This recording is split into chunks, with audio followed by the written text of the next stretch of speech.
Show. Andy sits down with Nien Nunb himself, Mike Quinn.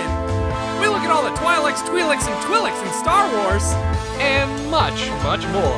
Now, from the Lucasfilm headquarters, it's the Star Wars Show. Hi, I'm Anthony Carboni. And I'm Andy Gutierrez. Welcome to the Star Wars Show, the only Star Wars show on this channel that knows the true identity of Snoke. That's right. It's acclaimed actor Andy Serkis.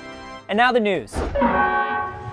D23 Expo is happening this weekend in Anaheim, and massive shocker, there's going to be a ton of new Star Wars stuff revealed throughout the event. On Friday, Carrie Fisher and Mark Hamill will be bestowed the Disney Legends Award for their lifetime of work. Then on Saturday, the Walt Disney Studios presents their live-action films presentation. And since Lucasfilm is part of the presentation, and this presentation often gives you behind-the-scenes looks at upcoming films as well as surprise guests, we'd venture to bet you might see something pretty interesting from us during the panel.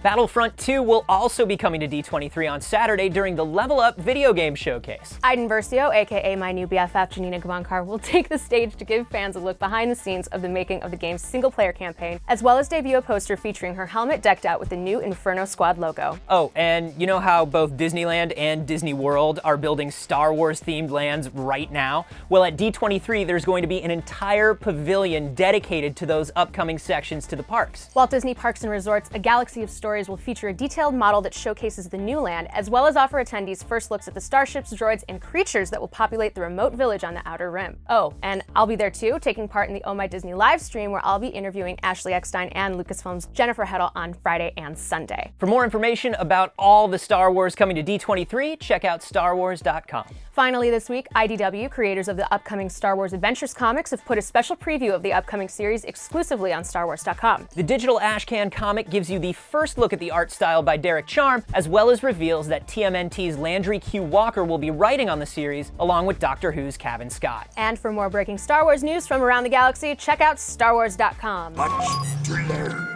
You still have. Twi'leks, or Twi'leks, or Twi'leks, however you say it, they're the tendril-sporting, often dancing, sometimes sold into slavery residents of Ryloth. We're talking Aayla Secura, Bib Fortuna, Bib's creepy cousin Beezer, and the Syndulas. Their headtails, called Leku, are super sensitive and can even be used to communicate. Most Twi'leks have 2 Leku, except Orn Free-Ta, who has 4, because Star Wars. You must keep up your strength. Twi'leks have a taste for spicy Minok meat, but their food's not the only thing that's hot. In fact, their body temperatures are higher than average humanoids and get hotter when in fear. So if they're dancing for their life in Jabba's palace, it's safe to say they're sweating up a storm. Additional fun fact, Twi'lek men and women have different ears. Males are pointy and elfin, while the females have these weird, flexible, cone-shaped things that they like to cover up with headgear. Want more Twi'lek tidbits? Check out StarWars.com/much to learn. Look at him, he's heading for that small moon. That's no moon.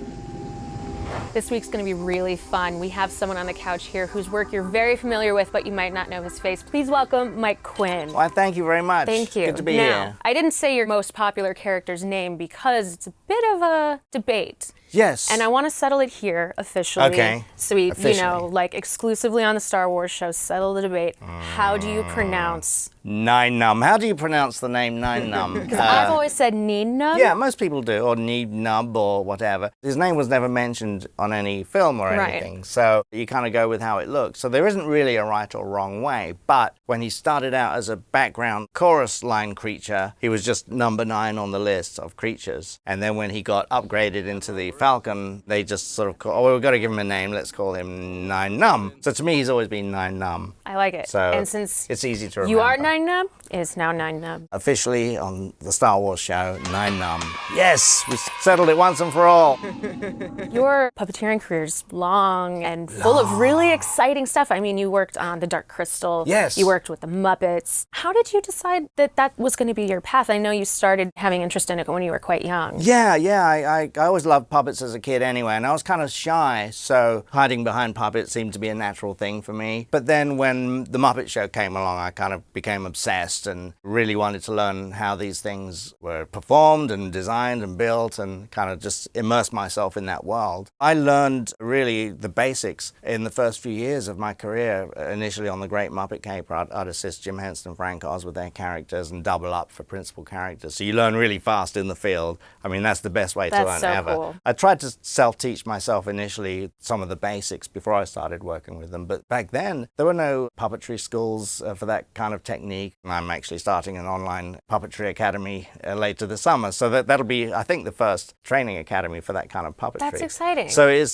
supposed to be a lineage of what I learned from those guys at the beginning. So moving on to Star Wars specifically, you were Ree-Yeez. Yes, the hand puppet close-up of Ree-Yeez. You helped Frank Oz with some Yoda scenes. Yeah, in the heart there. I was his right hand. I'd go sort of from character to character, which was really weird. That's super cool that you can kind of, That's the thing. When you're a have fun. puppeteer, you can be anybody. You can be male, female, young, old, creature, monster. What was it like coming back to Nien Nunb for The Force Awakens? It was amazing. It's something I always wanted to do and was hoping that it would happen at some point magically, somehow that the galaxy, I should say, would allow me to do that. When the opportunity finally came up, I thought, whatever happens, I have to do this. The thought of anyone else performing Nien Nunb, just like, no, I can't. Right. I've got to make this happen somehow. I have to be available. It was a gift, and it's a very surreal thing to step back into that character. But now you got the new cast and new characters, and you're kind of coming in as the old guy now, which Now- I quite like. Can't wait to see what he's up to in the future. In the But future. where can people come and see what you're up to? Your puppeteering school that you're getting started. Oh, yeah, let's see. Well, that's Secrets of Puppetry, so secretsofpuppetry.com. Cool. But I'm excited about it. I wish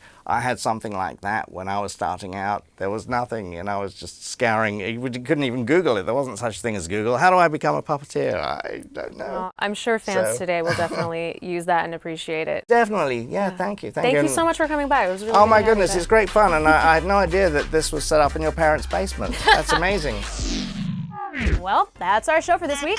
Oh my God, Oh, cheese! man! Where have you been? It's been like, what, 4 months since we last saw you? No, that's ridiculous. We're not going to guess. We don't have time to guess. Dude, it's like the last 90 seconds of the show. We gotta like wrap this up and then go get on a flight to LA for reasons. Okay, yeah, fine. That's a good compromise.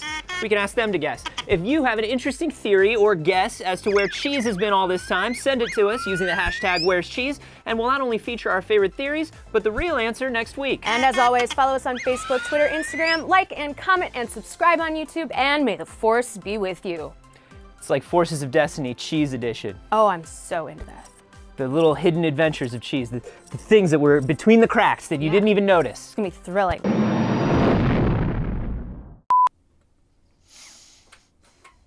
We use that earthquake as our blooper. I'm gonna go to a Disneyland and I'm gonna drink a blue milk with an alien, steal the model and bring it back. Yeah, okay. Do a heist. Sure. I yeah. need you to do a heist for me. Nah, I like my job, thanks. Do one heist just this once.